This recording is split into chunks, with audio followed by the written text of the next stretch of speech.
Hello everyone, स्वागत है एक बार फिर आपका हमारे YouTube चैनल पे। एनसीईआरटी कंक्लूजन में अपन पढ़ रहे थे धातु तथा अधातु के बारे में। पहले दिन की क्लास अपन ने इसके क्या क्लियर किए थे, भौतिक गुणधर्म क्लियर किए थे धातु तथा अधातु के। बहुत सारे सवाल जितने आपसे बन सकते थे हमने आपको बता चुके हैं। सेशन को देखना, आपको अच्छी तरह समझ में आएगा। आज अपन पढ़ने जा रहे हैं रासायनिक गुणधर्म के बारे में। ठीक है, तो सबसे पहले आप हेडिंग डालिए धातुओं के रासायनिक गुणधर्म। हेडिंग डालिए आप धातुओं के रासायनिक गुणधर्म। ठीक है, हेडिंग डाल चुके हैं।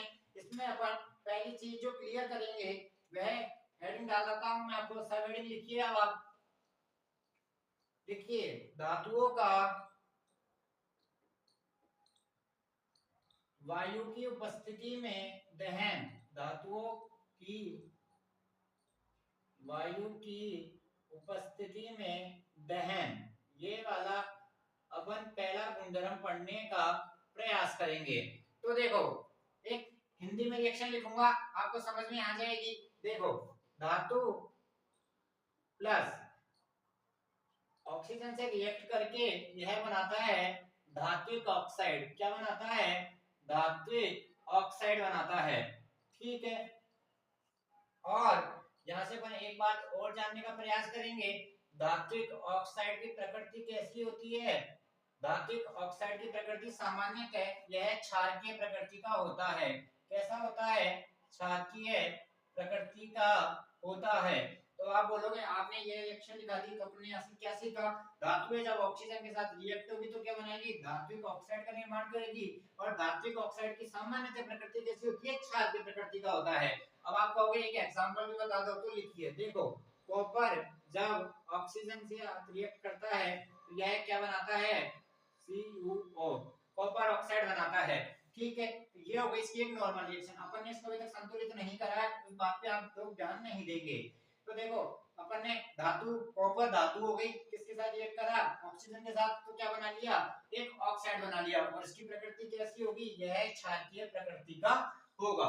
ठीक है, पहली बात हो गई। तो अपन ने हमारा पहला हेडिंग था, सबसे पहले अपन ने मेन हेडिंग क्या डाली थी? मेन हेडिंग थी हमारी रासायनिक गुणधर्म। रासायनिक गुणधर्म। फिर अपन ने पढ़ा, पहले अपने सब हेडिंग डाली अपन ने धातुओं की वायु की उपस्थिति में दहन। धातुओं का वायु की उपस्थिति में दहन। ठीक है, उसमें फिर अपन ने पहला पढ़ा धातुएं ऑक्सीजन से रिएक्ट करके धात्विक ऑक्साइड बनाती है। और धात्विक ऑक्साइड की सामान्य प्रकृति कैसी होती है? क्षार की प्रकृति का होता है। फिर अपन ने एक एग्जांपल बता दिया आपको, कॉपर जब ऑक्सीजन के साथ रिएक्ट करेगा तो क्या बनाएगा? CO, कॉपर ऑक्साइड बना लेगा। ठीक है, अब देखो, अभी अगला एग्जांपल लिखने का प्रयास करेंगे। आइए देखो, एल्यूमिनियम प्लस ऑक्सीजन के साथ रिएक्ट करके ये बना लेता है Al2O3। अब आप इसको गैस थोड़ा संतुलित करके लिखेंगे तो आपको समझ में आएगा। तो संतुलित अभिक्रिया लिख लेते हैं। देखो, यहाँ पे 4, यहाँ पे 3। आप सभी जानते हैं संतुलित अभिक्रिया। अपन यहाँ से देखते हैं तो देखो, यहाँ पे आपको 2 लगाना पड़ेगा। तो यहाँ पे एल्यूमिनियम की संख्या कितनी है? 4 है। तो यहाँ पे 2 दूनी 4, तो ये हो गया संतुलित। यहाँ पे ऑक्सीजन कितने हैं? 6, तो 3 दूनी 6, तो ये हमारे पास कैसी है? एक संतुलित अभिक्रिया है। तो वही देखो, धातु ऑक्सीजन से रिएक्ट करके क्या बना लिया? ऑक्साइड बना लिया। लेकिन ध्यान रखना, Al2O3 की प्रकृति क्षारीय नहीं है। यह कैसा है? तो लिखिए, यह एक उभयधर्मी ऑक्साइड है। तो आपके सामने एक नया सवाल आ गया, व्हाट इज उभयधर्मी ऑक्साइड? तब यह उभयधर्मी ऑक्साइड क्या होता है? तो लिखिए नोट डाल के, ऐसी धातु ऑक्साइड, ऐसे धातु ऑक्साइड जो, ऐसे धातु ऑक्साइड जो अम्ल व क्षार, ऐसे धातु ऑक्साइड जो अम्ल व क्षार से अभिक्रिया करके, से अभिक्रिया करके लवण व जल बनाते हैं। तो वैसे क्या, वह ऑक्साइड क्या कहलाते हैं? उभयधर्मी ऑक्साइड कहलाते हैं, लवण व जल बनाते हैं। ठीक है, तो यह क्या करेंगे? ये धातु ऑक्साइड अम्ल से भी रिएक्ट करेंगे और क्षार से भी रिएक्ट करेंगे। ठीक है, तो सबसे पहले अपन ने वही दोबारा रिवाइज करेंगे। पहले हेडिंग थी धातुओं का वायु की उपस्थिति में दहन, जहां पे अपन ने सबसे पहले आपको एक हिंदी में रिएक्शन पढ़ाई जिससे आपको यह चीजें याद हो जाए। तो तो धातु ऑक्सीजन के साथ रिएक्ट करके धात्विक ऑक्साइड बनाती है और धात्विक ऑक्साइड की प्रकृति सामान्यतः क्षार की होती है। इसको अपन लिख भी सकते हैं हिंदी में, धातुएं अर्थात वायु की उपस्थिति में अर्थात ऑक्सीजन से अभिक्रिया करके धात्विक ऑक्साइड बनाती है और धात्विक ऑक्साइड की प्रकृति कैसी होती है, क्षारीय प्रकृति का होता है।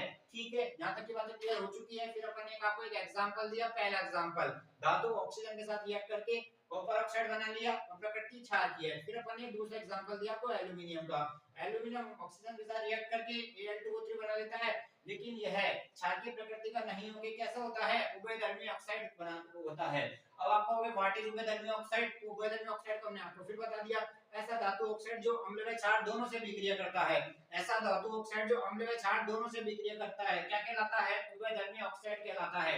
यहाँ तक आपको कोई दिक्कत है तो आप हमें बताइए, यहाँ तक आपको कोई दिक्कत है तो आप हमें बताइए। अब आप आगे हमारे पास क्या, अब बात आ गई हमारे पास उभयधर्मी ऑक्साइड की।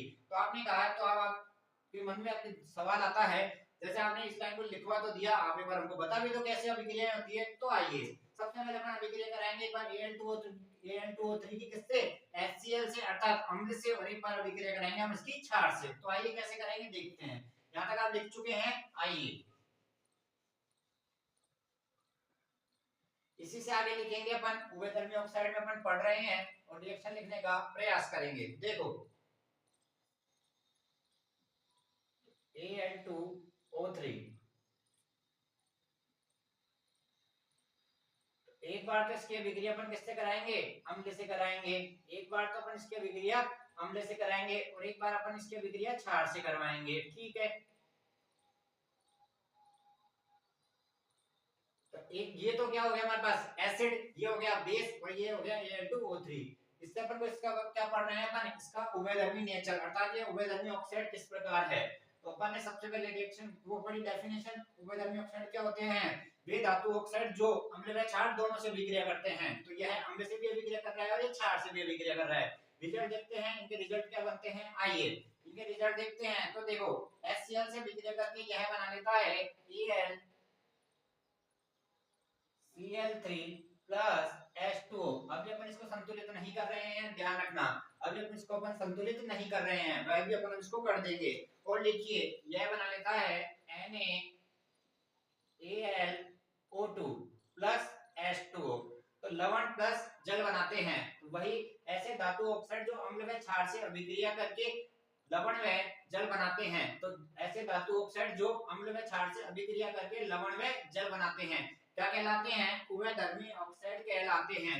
तो यह आपको उभयधर्मी ऑक्साइड का नेचर भी पता लग गया। तो सवाल आपसे देखो कैसे पूछता है, जब Al2O3 क्या है, एक उभयधर्मी ऑक्साइड है, वह अम्ल से अभिक्रिया करके क्या बनाता है, तो ये ऑप्शन डायरेक्ट आपको याद होना चाहिए, क्या बनाते हैं, लवण प्लस जल बनाते हैं। अगर उसने आपको HCl बताया तो अपन बता देंगे AlCl3 बनाएगा, और अगर आपसे डायरेक्ट पूछे क्षार बनाता है, बनाएगा तो वही लवण प्लस जल बनाएगा। ठीक है, अगर आपको ये नाम दे दे Al2O3 प्लस NaOH तो अपन बताएंगे NaAlO2। ठीक है, इसको बोलते हैं सोडियम एल्यूमिनेट। क्या बोलते हैं, सोडियम एल्यूमिनेट बोला जाता है। यह आपसे पूछता है सोडियम एल्यूमिनेट। ठीक है, यहाँ तक की बातें क्लियर हो चुकी है। तो अभी तक अपन ने सबसे पहला पढ़ा था रिएक्शन, धातुएं ऑक्सीजन से विक्रिया करके धात्विक ऑक्साइड बनाती है, उनका नेचर कैसा होता है, क्षार की प्रकृति का होता है। फिर अपन ने नंबर 2 बात पढ़ी, नंबर 2 बात अपन ने पहले कॉपर वाला एग्जांपल लिखा, फिर अपन ने एल्यूमिनियम वाला एग्जांपल लिखा। एल्यूमिनियम का वाला एग्जांपल और दूसरी रिएक्ट करके क्या बनाएगा, Al2O3 बना लेगा। ठीक है, Al2O3 बनाया, Al2O3 बनाया तो उसमें अपन ने एक नया कॉन्सेप्ट सीखा, कौन सा, उभयधर्मी ऑक्साइड वाला। फिर अपन ने उभयधर्मी ऑक्साइड की आपको डेफिनेशन बता दी। फिर आपने बोला हमको डेफिनेशन से समझ में आता ही नहीं, हमको तो क्या बताओ, अपना एग्जांपल बताओ। तो अपन ने इसका एग्जांपल भी लिख दिया। यहां तक की बातें क्लियर हो चुकी होगी, लिखने का प्रयास कीजिए। उभयधर्मी ऑक्साइड के बारे में अपन सभी पढ़ चुके थे। ठीक है, अब हम अपन पढ़ने जा रहे हैं नेक्स्ट। देखो हमारे पास क्या आता है, अधिकांश धातु ऑक्साइड होते हैं ना, वह जल में कैसे होते हैं, अघुलनशील होते हैं, अर्थात वह जल में घुलते नहीं हैं। क्या, अधिकांश धातु ऑक्साइड जल में अघुलनशील होते हैं, लेकिन इनमें से कुछ क्या होते हैं जो जल में घुलनशील होते हैं। अब बात आती है, देखो वह कॉन्सेप्ट तो वहीं खत्म हो गया जो जल में घुलनशील ही नहीं होगा, तो वहां तो कुछ हमारे पास बात करने के लिए बचा ही नहीं। लेकिन कॉन्सेप्ट आता है कि इनमें से कुछ जल में घुलकर क्या प्रदान करते हैं, तो लिखिए इनमें से कुछ जल में घुलकर क्षार प्रदान करते हैं। क्या प्रदान करते हैं, क्षार प्रदान करते हैं।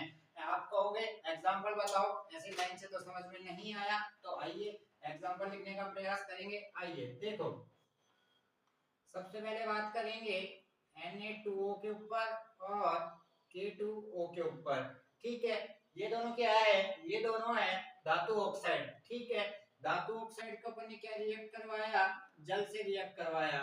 ठीक है, तो अपन को पता है यह जल में घुलकर क्या प्रदान करते हैं, यह जल में घुलकर क्षार प्रदान करते हैं। तो यह क्या बना लेगा, सोडियम हाइड्रोक्साइड। क्या बना लेगा, सोडियम हाइड्रोक्साइड। ठीक उसी प्रकार K2O को भी अपन क्या कराएंगे, जल से रिएक्ट करवाएंगे और यह जल में घुलकर पोटेशियम हाइड्रोक्साइड बना लेता है। तो भाई कॉन्सेप्ट अपन ने जो सीखा, धातु ऑक्साइड सामान्यतः अधिकांश धातु ऑक्साइड जल में घुलनशील होते हैं, लेकिन कुछ जल में घुलकर क्षार प्रदान करते हैं। तो वही देखो, धातु ऑक्साइड जल से रिएक्ट करा, ये दोनों क्या है, ये दोनों क्षार हैं। ठीक है, यहाँ तक की बातें क्लियर हो चुकी है। यह लाइन आपको एग्जाम में देके पूछता है, अधिकांश धातु ऑक्साइड जल में घुलनशील होते हैं, लेकिन इनमें से कुछ जल में घुलकर फिलिंग द ब्लैंक प्रदान करते हैं। आपको ऑप्शन दे देगा, तो आपको बताना है जल में घुलकर क्षार प्रदान करते हैं। ठीक है, यहाँ तक की बातें क्लियर हो चुकी है। आइए देखो, आप कुछ नोट डाल के इंपॉर्टेंट पॉइंट होंगे जो आपसे एग्जाम में पूछे जाते हैं, उनको पढ़ने का प्रयास करेंगे। सोडियम है ना, सोडियम धातु बहुत ही ज्वलनशील धातु है। कैसी है, ज्वलनशील धातु है। ठीक है, यहाँ तक की बातें क्लियर हो चुकी है। तो इसको अपन है ना, इसकी ज्वलनशीलता को कम करने के लिए बहुत बार आपसे पूछा गया सवाल है, इसको केरोसिन के तेल में डुबो के रखा जाता है। केरोसिन तेल में डुबो कर रखा जाता है। ठीक है, डुबो कर रखा जाता है। ये हो गया हमारे पास पहला नोट। लिखिए, इसका पूरा पॉइंट लिखिए। सोडियम ज्वलनशील धातु है, तो यहाँ से अपन ने क्या सीखा, तो यह सबसे क्रियाशील धातु भी हो जाएगी, सबसे क्रियाशील धातु। नंबर दूसरा पॉइंट लगाइए। नंबर दूसरा पॉइंट नोट में, ये तो हो गया पहला। नंबर दूसरा पॉइंट, Ag और Au। Ag को क्या बोलते हैं अपन, सिल्वर चांदी, और Au को सोना। इसको बोलते हैं औरम, इसको बोलते हैं अर्जेंटम। ठीक है, तो चांदी व सोना क्या रिएक्ट करते हैं वायु से, आप कहोगे नहीं, यह वायु से रिएक्ट ही नहीं करते हैं। तो अपन ने पहला नोट पढ़ा, सोडियम सबसे क्रियाशील धातु है, अर्थात सबसे ज्वलनशील धातु है। इसकी ज्वलनशीलता को कम करने के लिए केरोसिन के तेल में डुबो के रखा जाता है। यहाँ से अपने दो सवाल दोनों क्लियर हो गए। फिर अपन ने दूसरी बात, आपको एग्जाम में पूछ सकता है, Ag और Au अर्थात सोना और चांदी वायु से विक्रिया करते हैं, आप कहोगे नहीं, यह वायु से कोई भी रिएक्शन नहीं करते हैं। नंबर तीसरा नोट, नंबर तीसरा नोट क्या है, लिखने का प्रयास करेंगे। देखो, एक धातु होती है मैग्नीशियम, Mg, एक धातु लिखिए आप मैग्नीशियम, फिर आता है हमारे पास एल्यूमिनियम और जिंक। इनके ऊपर क्या होता है, इनको वायु की उपस्थिति में खुला छोड़ने पर, इनको वायु की उपस्थिति में खुला छोड़ने पर इनके ऊपर एक ऑक्साइड की परत छट जाती है। इनके ऊपर एक ऑक्साइड की परत छट जाती है। ठीक है, यही ऑक्साइड की परत इनको किससे बचाती है, पुनः ऑक्सीकरण से बचाती है, पुनः ऑक्सीकरण से बचाती है। एक बार एसएससी ने ये दोनों लाइन आपको दे दी थी, यह दोनों लाइन आपको दे दी थी, जैसे मैग्नीशियम, एल्यूमिनियम और जिंक क्या होता है, वायु की उपस्थिति में इनके ऊपर ऑक्साइड की परत छट जाती है, यह ऑक्साइड की परत इनको बचाती है। आपको ऐसा सवाल दे दिया था, फिलिंग द ब्लैंक था, तो आप बताना इनको पुनः ऑक्सीकरण से बचाती है। तो सबसे पहले अपन ने आज का हमारा टॉपिक था धातु तथा अधातु में रासायनिक गुणधर्म अपन पढ़ रहे थे, जहां पे अपन ने धातुओं की वायु की उपस्थिति में दहन को पढ़ा। ठीक है, इससे पहले अपन क्या करते हैं, अपन ने सबसे पहले आपने देखा होगा मैग्नीशियम का, अपन ने इससे पहले आपको जब आपको धातु अधातु बिल्कुल पढ़ाया जाता है बेसिक में, तो आपको इसका ये रिबन चला के आपको बताया गया था। ठीक है, वो वाला रिबन वाला एग्जांपल अपन इसमें लेने का प्रयास करते हैं। उसी के ऊपर एक कांसेप्ट था धातुओं की वायु की उपस्थिति में दहन। तो सबसे पहले अपन ने पढ़ा धातु ऑक्सीजन से रिएक्ट करके क्या बनाती है, धात्विक ऑक्साइड बनाती है। ठीक है, धात्विक ऑक्साइड सामान्य प्रकृति कैसी होती है, क्षारीय प्रकृति होती है। फिर अपन ने कॉपर वाला एग्जांपल दिया, Cu+O2 CO। Thank you. फिर अपन ने अगला पढ़ा, क्या पढ़ा, एल्यूमिनियम पे Al+O2 Al2O3। यहाँ से एक और कॉन्सेप्ट है किसका, उभयधर्मी ऑक्साइड का। वे धातु ऑक्साइड जो अम्ल व क्षार दोनों से विक्रिया करके लवण में जल प्रदान करते हैं उभयधर्मी ऑक्साइड कहलाते हैं। फिर अपन ने उसका एक एग्जांपल बताया था Al2O3 के, एक बार तो अम्ल अर्थात HCl से विक्रिया कराई, एक बार क्षार NaOH से विक्रिया कराई। दोनों आपको बताया क्या क्या बनता है, यह भी हम आपको बता चुके हैं। फिर तीसरा पॉइंट आता है अधिकांश धातु ऑक्साइड जल में अघुलनशील है, लेकिन इनमें कुछ जल में घुलकर क्या प्रदान करते हैं, क्षार प्रदान करते हैं। दोनों एग्जांपल क्लियर। और फिर अपन ने तीन बातें आपको नोट में लिखाई है, यह तीनों बातें आपको विद डिटेल समझा दी गई है और आपको याद होनी चाहिए। यह था आज का हमारा पहला टॉपिक। देखो यह तीन है, धातुओं की वायु की उपस्थिति में दहन, धातुओं की जल से विक्रिया और धातुओं की अम्लों से विक्रिया। यह तीनों टॉपिक चाहे तो अपन एक क्लास में खत्म कर सकते हैं, लेकिन अपन ऐसा नहीं करेंगे, अपन इनको डिवाइड कर करके पढ़ेंगे क्योंकि बिल्कुल अपन को रटना नहीं है, टाइम अपने पास है। ठीक है, ऐसे चलो प्यार देते रहिए, लाइक शेयर कमेंट अधिक से अधिक। थैंक यू, धन्यवाद, नमस्कार।